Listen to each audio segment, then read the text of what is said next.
नमस्कार दोस्तों, मैं हूं अनिल चौधरी। आपके अपने YouTube चैनल पर हार्दिक स्वागत है। दोस्तों, मैं MBBS थर्ड ईयर स्टूडेंट हूं, अलमाटी कजाकिस्तान से कर रहा हूं। इसके अलावा हमारे स्टूडियो में आज रिद्धि जायसवाल आई हुई हैं, जो हमारी काफ़ी अच्छी दोस्त हैं। ये आपको अपने बारे में बताएंगे, साथ ही कजाक नेशनल यूनिवर्सिटी में पढ़ रही हैं, वहाँ की जानकारी देंगे, जिससे आने वाले स्टूडेंटों को पहले से आइडिया लग जाए और उनमें थोड़ी सी जागरूकता आए। तो रिद्धि जी, पहले आप अपने बारे में ऑडियंस के लिए बताइएगा। Hello everyone, my name is Riddhi Jaiswal and I am from Jaipur, Rajasthan, and I have been studying here from past three and a half years, and I study in Kazakh National Medical University, which is also popularly known as Esfandiarov Medical University.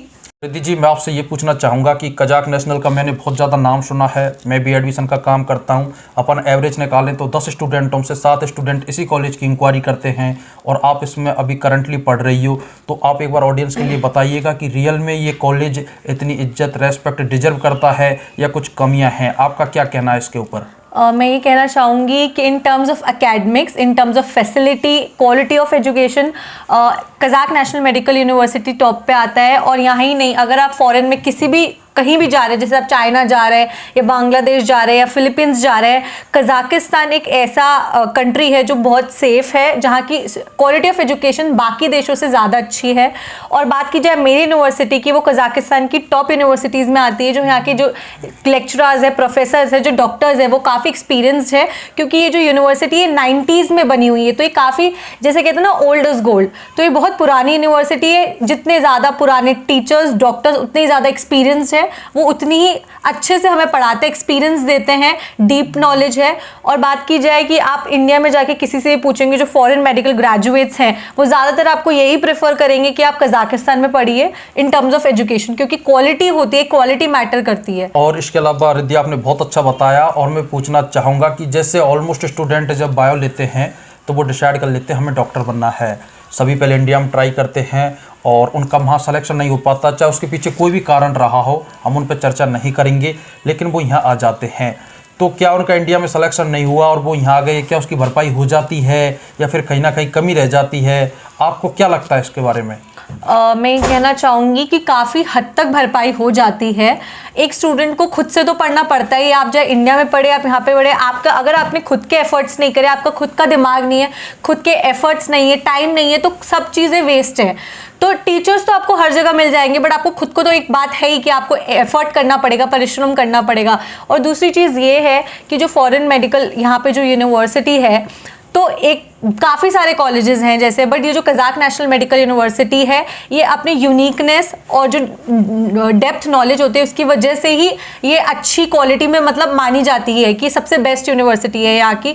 Because यहाँ पे जो पढ़ाया जाता है, एक topic को ये लोग 10 बार पढ़ाते हैं इन टर्म्स ऑफ बहुत सारी चीज़ें। जैसे आपको टास्क दे देंगे, आपका टेस्ट ले लेंगे, आपको फिर लेक्चर्स देते हैं, PPT देते हैं। तो हाँ, काफ़ी अच्छी पढ़ाई होती है। जो भी, अगर मतलब ऐसा कोई डिफरेंस नहीं है इंडिया में और यहाँ पे, और बाकी खुद को तो पढ़ना पड़ता ही है। दोस्तों, इनके कहने का तात्पर्य यह है कि 19 सब्जेक्ट हैं, वही आपको इंडिया में पढ़नी है, वो यहाँ पढ़नी है। और आपको चाहे इंडिया से MBBS करो, यहाँ से MBBS करो, सबको नेक्स्ट का एग्जाम देना है। अगर आपका इंडिया में सिलेक्शन नहीं हुआ और आप यहाँ के 5 साल मेहनत करते हो और अगर आप भी FMG या फिर नेक्स्ट का एग्जाम होगा वो निकाल देते हो, तो दोनों डॉक्टर इक्वल हैं, कोई भी तरीके का भेदभाव नहीं किया जाएगा। तो ये डॉक्टर बनने का आपके पास एक शॉर्टकट बोल सकते हैं, बाईपास रास्ता बोल सकते हैं। अगर आपने ठान लिया मुझे डॉक्टर बनना है, तो इससे अच्छा विकल्प आपके पास नहीं है।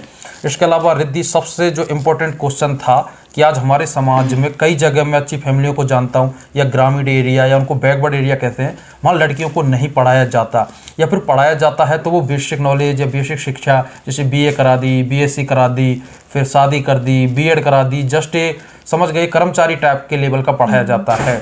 लेकिन कैसे पेरेंट्सों को आप बताओगी कि यहाँ लड़कियाँ सेफ हैं? क्या उनको लड़कियों को लेकर डिसीजन लेना चाहिए? पहली बात तो आजकल जो आज जिस हिसाब से माहौल है, जो समाज है हमारा, वहाँ पे लड़कियाँ लड़कों से कंधा मिला के चल रही हैं। लड़कियाँ किसी भी फील्ड में पीछे नहीं रह गई हैं, हर फील्ड में 2 कदम आगे ही हैं लड़कों से, in terms of Olympics, sports, पढ़ाई। आप देख लीजिए कहीं भी IITians सारी लड़कियाँ बन रही हैं, डॉक्टर्स में लड़कियाँ जा रही, हर स्पोर्ट्स में, हर फील्ड में लड़कियाँ ही आगे हैं। तो मैं ये कहना चाहूँगी कि हमें लड़कियों को, अब टाइम आ गया कि हमें लड़कियों को आगे पुश करना चाहिए।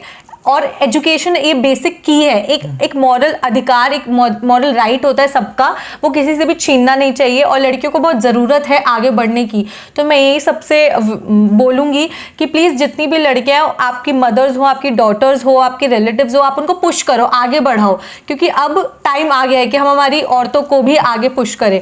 और रही बात यहाँ की, काफ़ी सेफ माहौल है, कभी भी आप बाहर निकले दिन में रात में आपको कभी भी ऐसा फील नहीं होगा कि, मैं कहूँगी कि कभी भी उनकी साइड से कभी भी जो यहाँ के लोग हैं वो कभी भी आपको उस नज़र से नहीं देखेंगे, आपको कुछ आपके साथ गलत व्यवहार नहीं करेंगे, कुछ आपसे आगे से आके बोलेंगे नहीं, अनटिल एंड अनलेस आप उनसे कोई काम के लिए बात कर रहे हैं, आप कहीं लेने जा रहे हैं कुछ सामान, आप उनसे, वरना वो आपसे कोई भी आगे से बात नहीं करेंगे, वो आपको ना इस तरह से देखेंगे, आपको कभी अनकंफर्टेबल फील नहीं कराएंगे।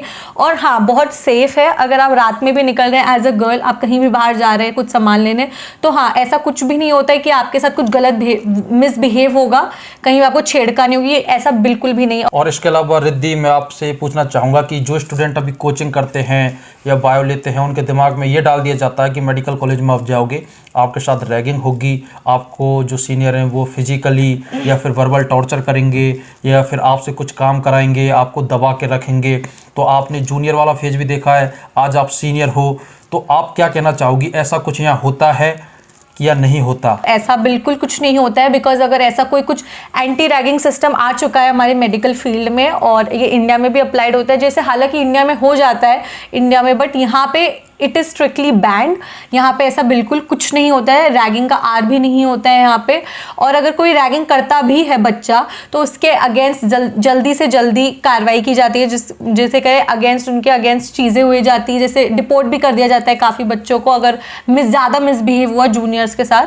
बट हाँ, मैं कहूँगी कि हम जब जूनियर्स थे तो हम एक रिस्पेक्ट लेवल, जैसे हम सर और मैम करके बोलते थे जो हमारे सीनियर्स थे, तो हाँ, रिस्पेक्ट लेवल एक ज़रूर होना चाहिए, एक लाइन होनी चाहिए, एक बॉर्डर होना चाहिए एक जूनियर और सीनियर के बीच में।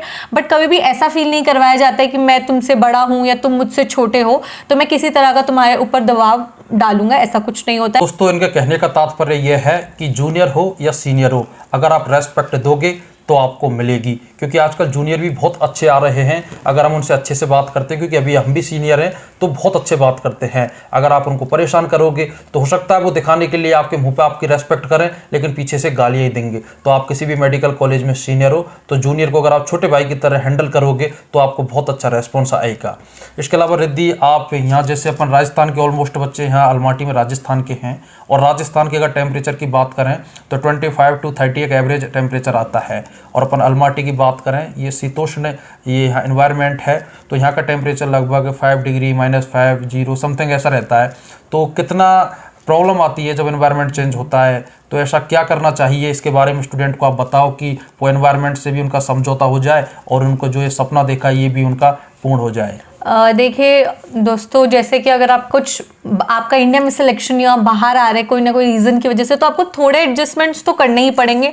आप कहीं भी जाए आपको कुछ ना कुछ पाने के लिए कुछ खोना तो पड़ता है। आप ये मत समझिए कि आप बस पड़े रहेंगे और आपको हाथों में हर चीज़ मिलेगी, हाथों में लड्डू, स्पून फीडिंग जैसा कुछ नहीं है। आपको क्लास भी जानी पड़ेगी, टेम्परेचर का भी थोड़ा उठाना पड़ेगा, खुद के काम भी करने पड़ेंगे आपको, क्योंकि आपको वो डॉक्टर का वो चाहिए, आपको वो चाहिए कि आप डॉक्टर बने, तो आपको थोड़े एडजस्टमेंट तो करने ही पड़ेंगे।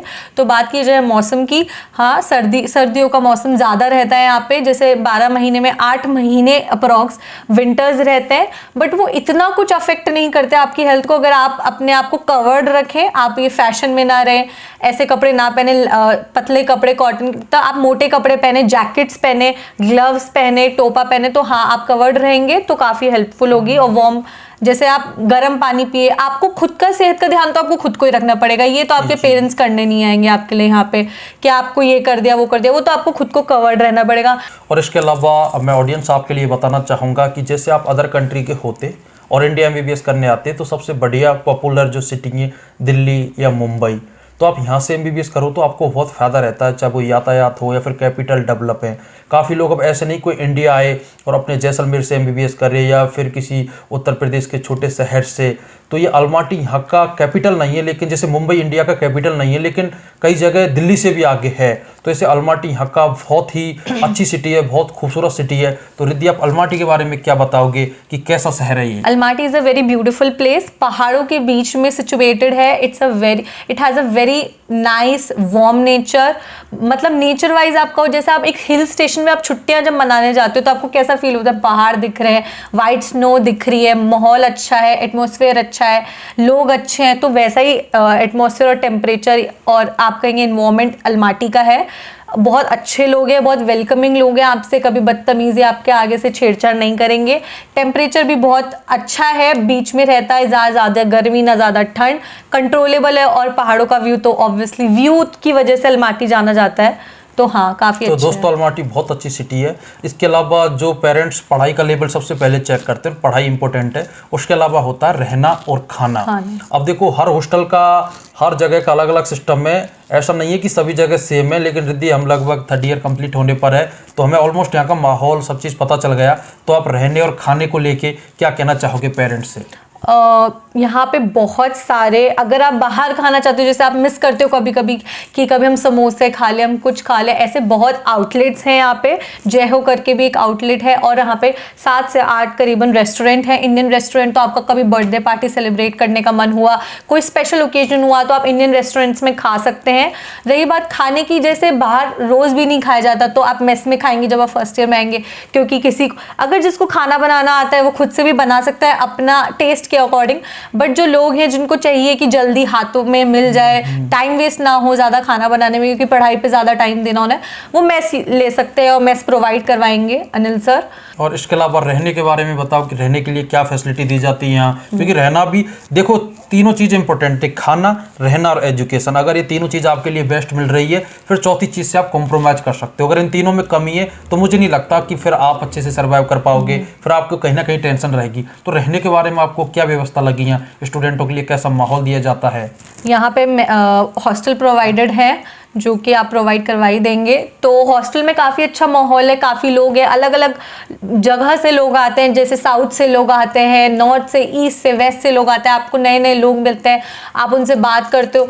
तो मैं तो यही कहना चाहूँगी, फर्स्ट 1-2 साल, 2-3 साल तो आप स्टार्टिंग में रहिए हॉस्टल में, लोगों को जानिए, साथ में रहिए, हॉस्टल लाइफ जिए, और वो ईजी भी रहता है। हर चीज़ वहाँ पे प्रोवाइडेड है, वॉशरूम्स अलग है, नहाने का अलग है, रूम्स बहुत अच्छे हैं, बड़े हैं काफ़ी सारे, उसमें मतलब स्पेशियस है, बहुत बड़े बड़े रूम्स हैं, जिसमें टेबल, स्टूल, हर चीज़ प्रोवाइड की जाती है।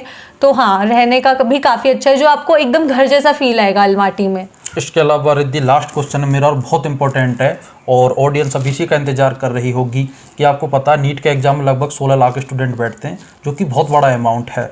इसके अलावा उसमें से अपन इंडिया में बात करें तो अभी लगभग 80,000 से 85,000 सीट हैं, चाहे वो गवर्नमेंट मेडिकल कॉलेज हो प्राइवेट। इसके अलावा 15 लाख स्टूडेंट होते हैं, और अभी एनएमसी या फिर WHO के आंकड़े निकाले जाएँ तो हर साल इंडिया से लगभग 20,000 15,000 स्टूडेंट बाहर आता है। तो काफ़ी स्टूडेंट ऐसे होते हैं जो काफ़ी लंबे समय से प्रयास करते हैं, उनका सिलेक्शन नहीं हो पाता। कई स्टूडेंटों की आर्थिक स्थिति अच्छी नहीं होती है, काफ़ी स्टूडेंट डिप्रेशन में हैं। तो ऐसे काफ़ी फैक्टर्स हैं। तो जो स्टूडेंट डिप्रेस हैं या फिर अपना वो जो एक डिसीजन होता है उसको नहीं ले पा रहे हैं, हम बाहर जाएँ ना जाएँ, हमें मेडिकल लाइन छोड़ देनी चाहिए, तो आप उन स्टूडेंटों के लिए क्या मोटिवेशन के टाइप से कहना चाहोगी, जिससे वो स्टूडेंट एक बार जागरूक हों, उनमें जोश आए, जुनून आए, और जो उनके और उनके पेरेंट्स उन्हें डॉक्टर बनने का सपना देखा है उसको वो साकार कर सकें? जैसे ये इंग्लिश में कहावत है, when there is a will there is a way, जहाँ चाहे वहीं राह है। तो अगर आपने ठान लिया है, आपने सोच लिया है, आपके दिमाग में आपने एक बना लिया है, आप में जुनून है कि आपको करना ही करना है, आपको मेडिकल में जाना ही जाना है, आपको लोगों की सेवा करनी है, आपको डॉक्टर बनना ही बनना है, तो कौन रोक सकता है आपको? आप यहाँ पे आइए, आप पढ़िए, आप बिल्कुल भी अपसेट मत होइए, डिप्रेस मत होइए। जैसे कि मेरा भी नहीं हो पाया था इंडिया में, बट मैं बिल्कुल भी डिप्रेस्ड और अपसेट नहीं हुई। हाँ ठीक है, थोड़ी बहुत कमी मेहनत में, कभी कभी लक भी साथ नहीं देता, बट इन सब चीज़ों की वजह से ये सब फैक्टर्स आपको आपकी मंजिल तक पहुंचने के लिए रोकने नहीं चाहिए। आपको ही बहुत अच्छी अपॉर्चुनिटी मिली है कि आप बाहर से आके कर सकते हो, तो आपको बिल्कुल एडवांटेज उठाना चाहिए इस अपॉर्चुनिटी का। तो हाँ, मुझे लगता है कि आपको बाहर आना चाहिए, और बिल्कुल भी ऐसे हार नहीं माननी चाहिए कि नहीं हुआ तो कहाँ जाएं, क्या करें। आप बाहर आइए, आप पढ़िए, आप मेहनत कीजिए, क्योंकि मेहनत तो हर जगह ही लगेगी। इसके अलावा स्टूडेंट मैं आपसे ये कहना चाहूँगा कि जैसे एक बार इंजीनियरिंग का दौर आया था, ऐसे अभी मेडिकल का गोल्डन दौर चल रहा है। और जहाँ तक मुझे लगता है 2035 तक इसमें बेरोजगारी नहीं है। अभी अगर आप इस लाइन में आ जाते हो तो आपका कैरियर शेप है। उसके बाद का समय ना मैंने देखा ना आपने देखा, क्योंकि इवोल्यूशन दिन प्रतिदिन होता जा रहा है। लेकिन अगर अभी भी आप इस सब्जेक्ट को या इस लाइन को चुन लेते हो, इसमें कोई भी तरीके का नुकसान नहीं है। आप अपनी लाइफ को अच्छे से सर्वाइव कर सकते हो। तो दोस्तों, जो एक बेसिक इन्फॉर्मेशन थी जो आपको चाहिए थी, वो रिद्धि ने हमारे लिए देने की कोशिश की है। फिर वीडियो ज़्यादा बड़ी हो जाएगी। और रिद्धि जी, आपका बहुत बहुत धन्यवाद, आप हमारे इन्विटेशन पर आई। और आज के लिए दोस्तों इतना ही। मिलता हूं नेक्स्ट वीडियो में नेक्स्ट अपडेट के साथ। जय हिंद, वंदे मातरम।